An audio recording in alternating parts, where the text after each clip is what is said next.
He told his wife to smile through his affair or lose everything. She smiled. And 4 months later, she took everything instead. Picture this.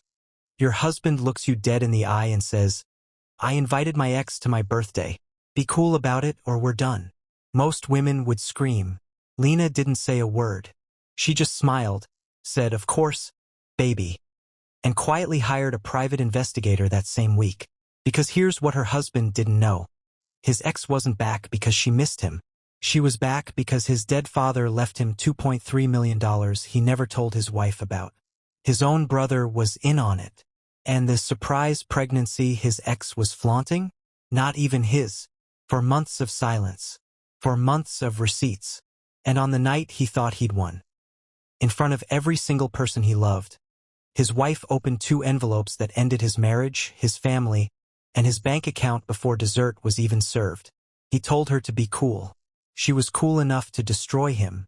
Stay till the end. The courtroom scene is worse for him than the dinner was. It was Mark Jensen's 35th birthday. He told his wife, Lena, he wanted something small this year. Quiet. Just the two of them, a nice dinner, maybe a bottle of wine they'd been saving. Lena had been looking forward to it for weeks. 6 years of marriage, and Mark's birthdays had always been about everyone else. His friends, his brother, his mother. This year, he said he just wanted her. Lena believed him. She always believed him. Then, on a Tuesday afternoon while Mark was in the shower, his phone buzzed on the kitchen counter. Lena wasn't the type to snoop. In 6 years, she'd never once opened his phone. But the message preview lit up the screen, sitting right there in plain black text, impossible to unsee. "Can't wait to see you Saturday, babe. Missed you." It wasn't sent to Lena. It was sent to a name she hadn't seen in 4 years. Cassie Monroe. Mark's ex. The woman he'd dated for 2 years before Lena. The woman he swore, on their wedding day, he hadn't spoken to since the breakup. The woman he described as erratic, fixated, someone who wouldn't move on. The woman whose photos he told Lena he'd deleted the week they started dating, because Lena had asked him to, gently, the way you ask when you're not sure you're allowed to. Lena stood in the kitchen holding his phone like it might detonate. Her hands weren't shaking. That surprised her. She thought they would be. When Mark came out of the shower, she didn't scream. She didn't cry. She just held the phone up and said his name. Mark looked at the screen. He didn't reach for an excuse. That was almost the worst part. He didn't even try to lie. He just exhaled, like a man setting down something heavy he'd been carrying too long. "She's coming to my birthday," he said. "I invited her. And if you can't be cool about it, then maybe we shouldn't be together. Be cool, or it's over." That was the ultimatum. From the man whose student loans Lena had paid off in year 2 of their marriage. From the man she'd nursed through 6 months of chemo. Sitting on the cold bathroom floor at 3 a.m. holding his head over the toilet. Telling him he was going to be fine. Telling herself the same thing until she believed it. From the man who spent 18 months finding himself between jobs while Lena covered the mortgage alone and never once made him feel small for it. Be cool. Lena looked at her husband for a long moment. Something in her chest went very quiet and very still, like a house right before a storm hits. That strange calm where the birds stop singing and the air goes flat. She smiled. "Of course, baby," she said. "Whatever makes you happy." And she started planning. Just not the kind of planning Mark thought she was doing. 3 days before the party, Mark texted her again. "Daniel feels left out. Let's invite him too. It's family." Daniel was Mark's younger brother, the golden child, according to their mother, the one who could do no wrong. Lena had never fully trusted him. There was something about the way he looked at her, a little too satisfied, a little too amused whenever Mark did something careless. Like he was in on a joke Lena wasn't allowed to hear. She agreed anyway. She always agreed. What Lena didn't say out loud, what she barely let herself think, was that she'd already made a phone call of her own that week. Not to a lawyer. Not yet. To a private investigator named Rosalind Pike. Lena found her contact after searching online late one night. She didn't hire Rosalind to catch Mark. She already had the text. She didn't need proof of that. She almost didn't make the call at all. Lena sat with the investigator's number saved in her phone for 2 full days before she pressed call. turning over one question that she couldn't shake no matter how she tried to talk herself out of it. It wasn't, is he cheating? She already knew that answer. It was something quieter, and somehow more frightening. What else don't I know? Because if Mark could hide an ex-girlfriend's name from her for 4 years, smiling at dinner parties, sleeping beside her every night without a flicker of guilt, what else had he learned to hide well? Lena had spent 6 years assuming the worst thing in her marriage was the thing she already knew about. That assumption was about to be proven very, very wrong. She hired Rosalind to answer one question that kept her up every night since. Why now? Cassie had been gone for 4 years. No calls, no messages, nothing. Not since the breakup, not since the wedding, not since any of it. People don't reappear after 4 years of total silence because they suddenly remember they missed someone. Something had changed. Lena wanted to know what. Rosalind took the case in an afternoon. Within a week, she had Cassie's phone records, her bank statements, her recent search history, and, more importantly, 3 months of increasingly frantic messages between Cassie and someone Lena did not expect to see in the thread at all. Lena read the first batch of the file standing in her own kitchen. The same kitchen where she'd first seen that text on Mark's phone. Her hand didn't shake this time either. She just felt something in her chest lock into place, cold and precise, like a key turning in a very old door. She had 4 months until she'd need any of it. She used every single day. Cassie Monroe arrived at 7:03 p.m. in a red dress, wearing the same perfume Lena had found lingering on Mark's shirt collar 3 months before their fight. The same perfume Mark had sworn, badly, unconvincingly, was Lena's own. Lena watched her husband's face when Cassie walked in. He lit up in a way she hadn't seen directed at her in over a year. He hugged Cassie a beat too long, his hand resting on her lower back a beat too familiarly, and Lena stood 3 feet away holding a tray of appetizers like a woman at her own funeral, smiling the whole time. Mark's friends were there. His brother Daniel, sitting a little too close to the door, watching Lena like he was waiting for a show to start. Everyone in that room, Lena realized, was waiting for her to break.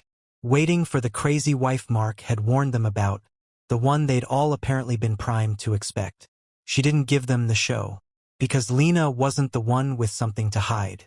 She poured the wine.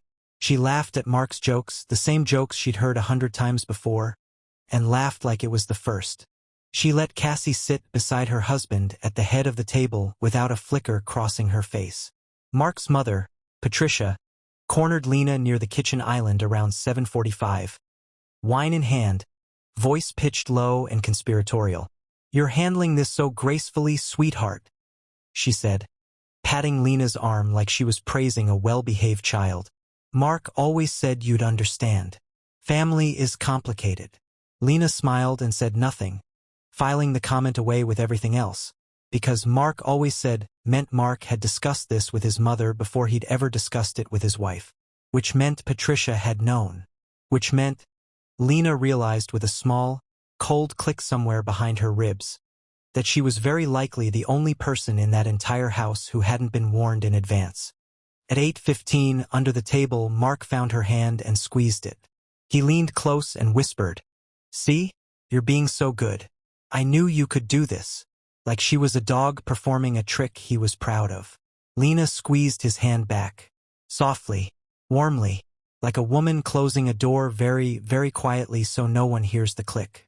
At 9 o'clock, she stood, tapped her wine glass with a fork, and the room went silent. "I'd like to make a toast," she said. Mark beamed, relieved probably, that the night had gone this smoothly, that his wife had, in fact, been cool. "To my husband, Mark," Lena said, raising her glass, "for teaching me what love really looks like." He smiled wider. "Love," Lena continued, "isn't about being cool. It's about being honest. So, in the spirit of honesty, I have a gift for you." She reached under her chair and pulled out a manila envelope. Thick, heavy.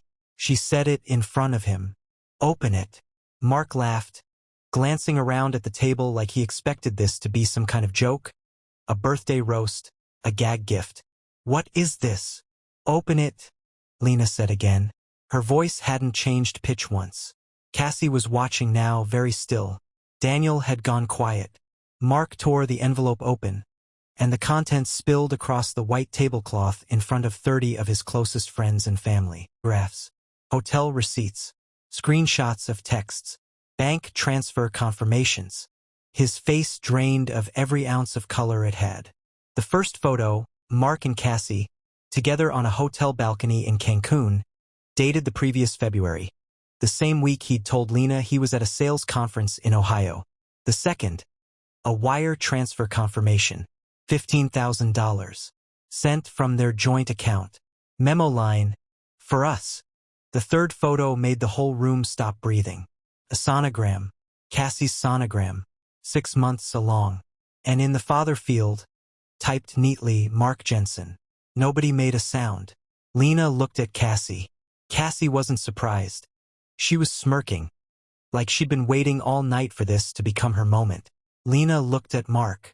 He couldn't speak at all.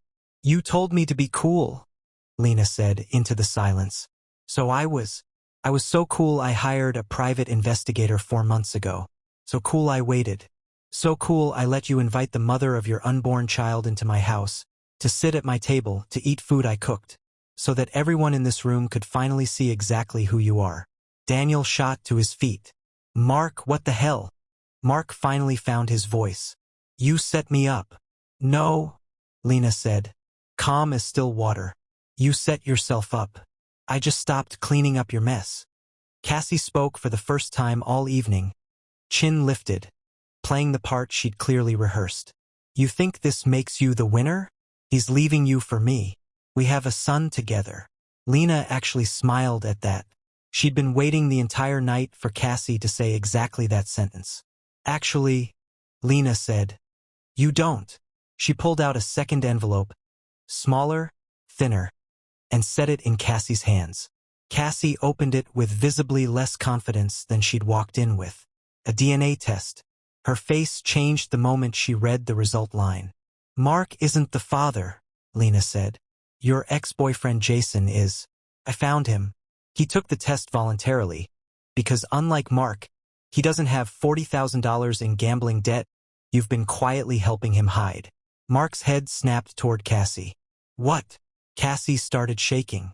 That's a lie. My investigator got your phone records too, Lena said, unbothered. Every text between you and Jason. Every Venmo memo. You told him Mark was your retirement plan. You told him, and I'm quoting, the wife is stupid, she'll never know. Mark stood so fast his chair toppled backward. You used me? Cassie screamed back at him.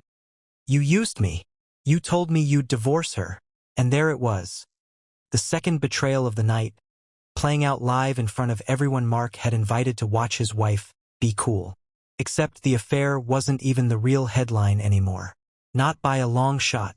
Lena let them scream at each other for a full minute before she said one word. Stop. They both turned to her like startled animals. You want to know the real reason I was so cool tonight, Mark?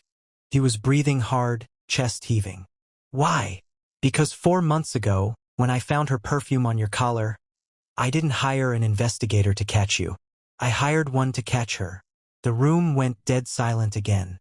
I already knew you were cheating. You're not smart enough to hide it well. What I didn't understand was why she came back after 4 years of nothing. Women don't do that unless there's money involved. She turned to Cassie. And there wasn't there. Cassie went pale as paper. Should I tell him? Lena asked her, almost gently. Or do you want to? Cassie said nothing at all. So Lena did it for her. Cassie didn't come back because she missed you, Mark. She came back because 5 months ago your father died and left you $2.3 million. Money you never told your wife about. Money you quietly moved into a private account. Cassie found out through your own brother, who was also involved with her. Daniel choked audibly on his wine. Your whole family knew, Mark. Everyone but me. So when you told me to be cool or it's over, I decided it was over. I just wanted every single person in this room when I ended it. Lena crossed the room to where Cassie sat frozen. Cassie flinched, bracing for a slap that never came. Instead, Lena hugged her. Slowly, deliberately, right in front of Mark, right in front of his mother, right in front of every friend who'd been waiting all night to watch Lena crack. She leaned in close enough that only Cassie could hear her. "Thank you," Lena whispered, "for making this so easy." She pulled back, looked at her husband, and delivered the line she'd been rehearsing in her car for 4 straight months. "He's all yours." She picked up her purse, her car keys. She didn't rush. "Lena, wait," Mark's voice cracked. "The money we can still." She cut him off without raising her voice at all. "What money? The 2.3 million you hid from your wife during your marriage?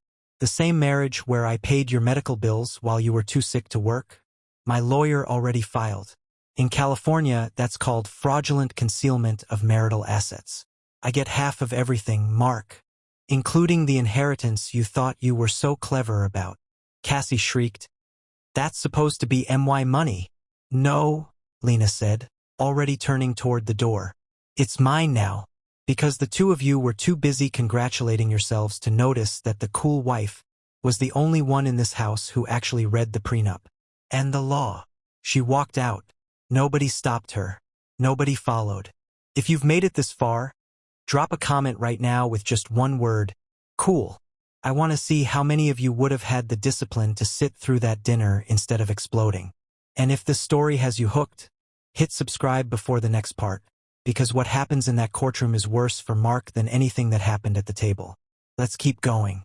The divorce hearing was set for December 3rd.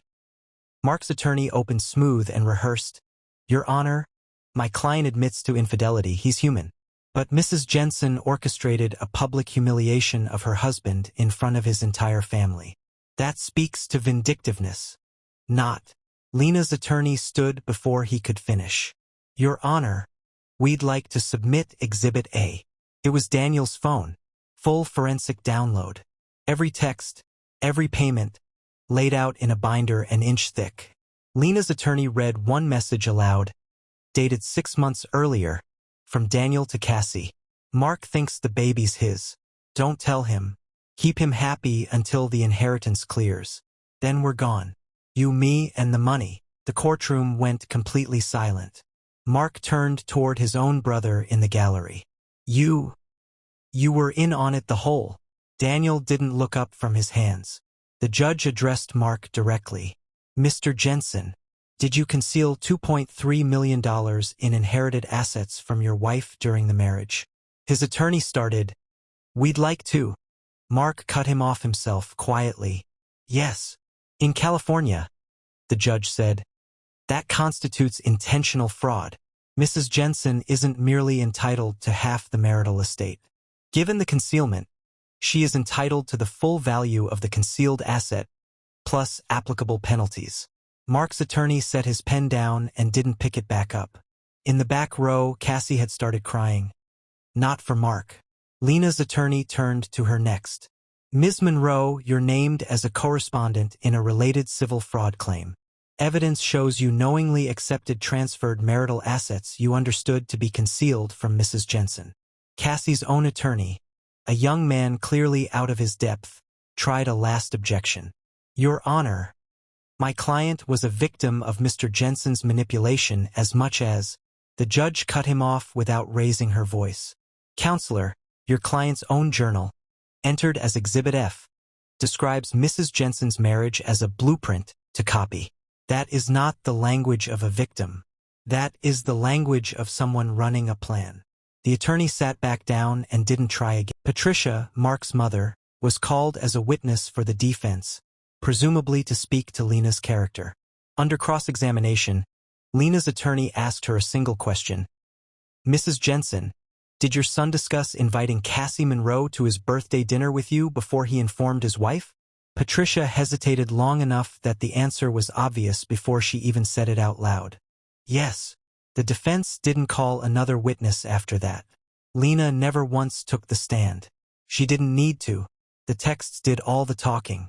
Mark took a plea to avoid further exposure, surrendering the full inheritance to Lena, along with her legal fees and months of back alimony. He walked out of that courthouse with just over $12,000 to his name. Daniel was fired within the month. His employer, which happened to be the same company Mark used to work for, cited a morals clause violation, Once the affair became public inside the office, their mother, who'd spent years insisting Daniel could do no wrong, made him move into her garage. Cassie lost custody of her son to Jason once the DNA results became part of the public record. The judge's written ruling used the phrase, financially motivated and emotionally unstable. She filed for bankruptcy 4 months later. Here's the detail that came out only after the case closed, buried in Rosalind's final report, the one Lena almost didn't bother reading all the way through. Cassie hadn't come back for Mark at all. Not really. Rosalind's investigation had pulled files from an old, unsecured cloud backup. 2 years of a private journal Cassie had kept without ever meaning for anyone to see it. In it, she wrote about Lena's house on Maple Street, her car, her career, the way people spoke to her with a kind of respect Cassie said she'd never once been given in her life. Entry after entry described Cassie trying on the same brand of clothes Lena wore, copying the way Lena styled her hair from old photos on Mark's phone, reading Lena's public posts about her work and rewriting her own bio to sound almost identical. Cassie hadn't wanted Mark back. She'd wanted to become Lena. She thought if she took Mark, she'd inherit the life that came with him, the house, the money, the quiet, easy respect. She never once considered that none of that had ever come from Mark. It had come from Lena herself, built over 6 years of holding a family together while everyone around her quietly took her for granted. So when Lena hugged her that night at the table and said, "He's all yours," she wasn't handing Cassie a man. She was handing her exactly what she'd always wanted, stripped down to what it actually was underneath. Broke, alone, and despised by everyone who used to matter to her, because that's who Mark had become. And now, permanently, he was hers. 18 months after the hearing, Lena sold the house on Maple Street. She moved into a condo downtown with an ocean view and not a single memory of Mark inside it. She started her own consulting firm, helping women, quietly, methodically, trace hidden marital assets during divorces. Her very first client was Daniel's ex-wife. Took Lena 6 days to find the money he'd hidden. She ran into Mark exactly once at a grocery store, almost 2 years to the day after the birthday dinner. He was holding a plastic basket, instant ramen, the cheapest beer on the shelf. He saw her before she saw him, and he looked away first. Lena was pushing a full cart, organic produce, a good cut of filet, a bottle of wine that cost more than the payment on the car he used to drive. "Lena," he said quietly, I'm sorry." She stopped, considered him for a moment without any anger left in her face at all, and said, "For what? For telling me to be cool? You were right, Mark. Being cool was the best decision I ever made." She walked away. He didn't follow her. He never did, not once, not from the beginning. The last anyone heard, Cassie was back working at the same diner on First Street where Mark had once told Lena, years earlier, that his ex was unstable and wouldn't let go. He'd been right about one thing in the end. He'd just aimed it at the wrong woman entirely. Cassie was never obsessed with him.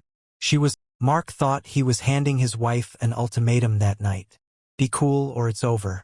He never once considered that "it's over" was precisely what Lena had already decided. For months and one private investigator earlier. He just didn't know it yet. Right up until the moment she opened that envelope and made absolutely sure that he and everyone he loved finally did.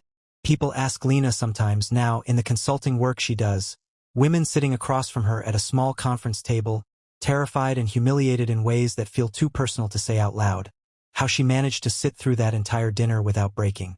How she smiled at a woman carrying her husband's supposed child. How she squeezed his hand back under that table instead of pulling away. Lena's answer is always the same. She didn't do it for him. She never once did any of it for Mark. She did it because she understood something most people only learn the hard way. The person who reacts first usually loses the room. The person who waits, who watches, who gathers everything quietly while everyone assumes she's the fragile one. That person ends up holding all the leverage when it finally matters. She tells her clients this isn't about revenge. It never was, not really. It was about refusing to let someone else write the story of how her own marriage ended. Mark wanted a version where Lena exploded, where the family closed ranks around him, where his mother could say, "We tried to warn her. She's just unstable." He wanted a script where he got to keep the house, the money, and his reputation, and Lena got to be the punchline. Instead, Lena wrote her own ending. Slowly, patiently, with receipts. The last thing she tells every client, right before they leave her office for the first time, is this: being cool was never about pretending it didn't hurt. It was about making sure that by the time it stopped hurting, he'd already lost everything that mattered. If a man ever tells you to be cool while he disrespects you, remember Lena. If this story hit you the way it hit me writing it, do 3 things right now. Hit subscribe so you don't miss the next one. Drop a comment telling me what you would have done differently in Lena's shoes, and share this with the one friend who needs to hear it today. New story every week. I'll see you in the next one.